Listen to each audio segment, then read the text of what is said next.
things have changed. Feels like I don't know you. Before I get started, yes, I am wearing my ski jacket. That's because it's bloody cold here. Because I live in Australia, I'm not accustomed to anything below 20 degrees, and currently it's probably about 10. And and I don't have the heater on anyway, so just bear with this beauty. Okay, so what I wanted to talk to you guys about today is stress, and ways to deal with stress. And so you can feel stress at any point in your life, and most people feel it like numerous times a day. You know, whether that be if you're running late to something, if you have an exam or a test or an assignment, anything really, like, and it's non-discriminatory, is that a word? It doesn't discriminate. Like, anyone of any age, of any gender, of any race feels stress. So I'm going to talk to you guys about some like adaptive ways to deal with it, and talk a bit about the maladaptive coping strategies that I know a lot of the people on my Instagram have or are still using, you know, which is something that it's a process to like overcome that and to like transition into using something else, but that's just the general gist of what I'm going to talk to you about today. Maladaptive coping strategies, examples of them are, you know, self-harm, eating disorders, like trichotillomania, anything that causes you mental or physical harm, and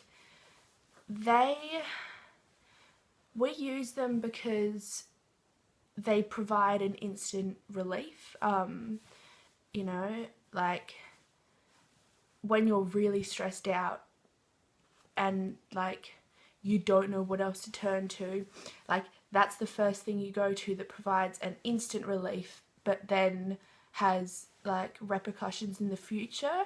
You know, for like if you were to like self-harm, that obviously has like negative repercussions, both mental and physical, for yourself in the future. And they're addictive, because they provide that instant relief, and because you get a sense of euphoria out of it in a way. You know, if it was self-harm, if you were to like cut yourself, that would release like endorphins, which that basically provides the relief, and they're not good. As good as you may think they are, and as comforting as you may think they are so bad. They don't provide you with anything positive. They take away all positive aspects of your life, and just, I have no other words. So basically, transitioning into using adaptive coping strategies is hard. It takes time and it's not easy, and it's a little bit of trial and error. Like, you know, you might think, oh, I'm going to do art like when I'm feeling stressed out, and then you start feeling stressed out and you start doing art, and then you realize, hey, this isn't working. And so like, it's okay, you can give yourself a bit of leeway with that. With this, it's a trial and error like phase of whatever you're recovering from, and through this phase you will find things that don't work and that do work for you. So for me, I've tried a whole bunch of things, but I really found that cleaning my room, taking my dog for a leisurely stroll, not like fast-paced run, for a leisurely stroll, doing doing art, and also just like playing really, really loud music, because that helps to relieve a lot of my like angry stress, which I tend to bottle up a lot. And so when you're testing out these, you should probably tend to stick to like what you do enjoy doing, like your hobbies that you've had in the past, and things that you enjoy, because you know that would sort of reduce the trial and error stage. And then once you find something that you feel works for you, that's still not going to be perfect. There are going to be times when you're incredibly either stressed, angry, just feeling emotions that you don't want to feel, and you want that instant relief. And I'm not going to lie, going down and painting does not provide me with an instant relief, but it provides me with a more real and positive relief. Because using maladaptive coping strategies, it's like stress, and then it drops, and then it literally instantly comes back up. That's when you use something negative. But then when you use something positive, it's sort of like a gradual drop, but it stays.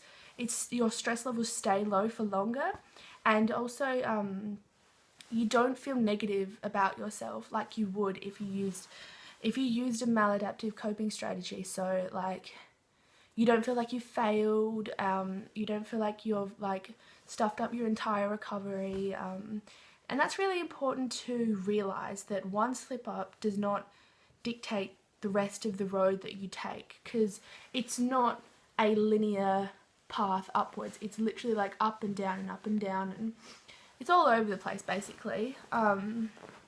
So like, it's hard to understand this and to come to terms with this, but because I know a lot of us are perfectionists and we want it to be perfect, but it's not going to be perfect. So really just be kind to yourself. If you do have a slip up, that's fine. Wake up the next day, it's a new day, the sun is shining, and it's a clean slate, it's a fresh start, and that's really, really important to understand. So basically what I want to say to you is that yes, we have unhealthy coping strategies, and they are addictive.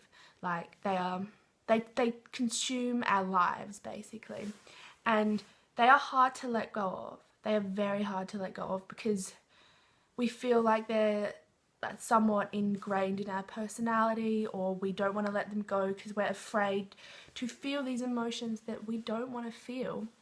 But when you start transitioning to healthy coping strategies, such as painting, playing piano, taking a pet animal for a walk, when we transition into that, we live a life full of positivity, and that's what we really need to realize, is that we are worth this healthy, happy life. Everyone deserves it, no matter what you've done in your past, no matter what has happened to you in your past.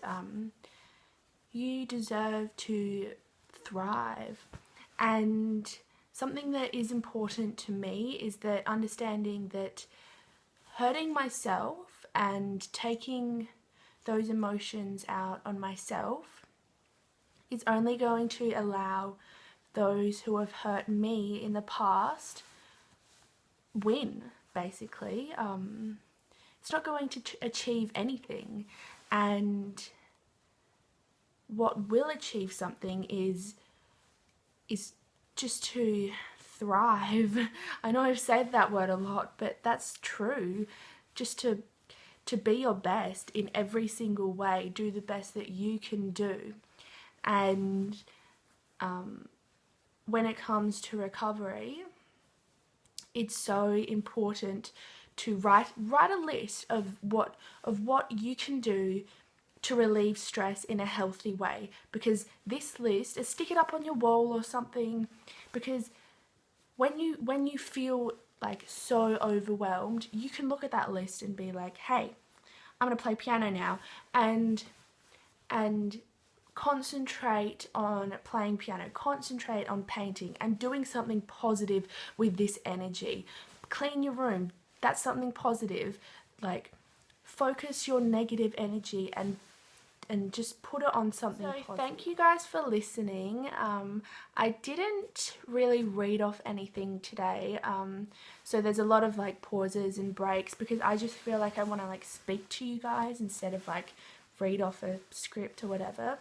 My Instagram and Ask FM is in the box below, and yeah, I hope this was helpful. And if you have any questions, just like ask me something on Ask FM or shout me a DM on Instagram or whatever.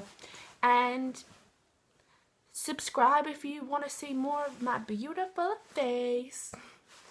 Alright, thank you guys.